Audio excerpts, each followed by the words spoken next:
Requirements वो पूरी करना, मैं दूसरी कर लूंगा। ये भी सही है। अच्छा, बच्चे हैं आपके? अल्हम्दुलिल्लाह बच्चे हैं मेरे। कितने बच्चे हैं? माशाल्लाह 2 बेटे हैं 2 बेटियां। कितने साल हो गए? मेरी शादी को 13 साल हो गए।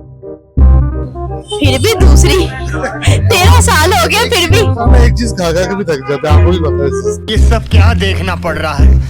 अच्छा है मैं अंधा हूँ। अफसोस है। अच्छा खैर, बीवी से लव मैरिज थी क्या अरेंज मैरिज? कहा तो सबको रेंज है, लेकिन लव मैरिज है वो। लव मैरिज के बाद भी दूसरी? थोड़ा सा सियासी आदमी मैं महसूस में तो इसकी मूर्ति बननी चाहिए। मैंने दोनों तरफ से खेल के उसको अंजाम दिया उसका। धोखेबाज आदमी है, कह रहे दोनों तरफ से खेल दूंगा। तो कोशिश यही होती है कि जब इंसान की शादी जब फैमिली में होती है ना, तो उसमें कहीं ना कहीं लव भी चल रहा होता है। जब आप कहीं ना कहीं करीब होते हैं तो कोशिश यही होती है कि उस चीज को ना दबा दिया जाए और बड़ों को आगे करके उसको रेंज की शक्ल दे दी। अच्छा,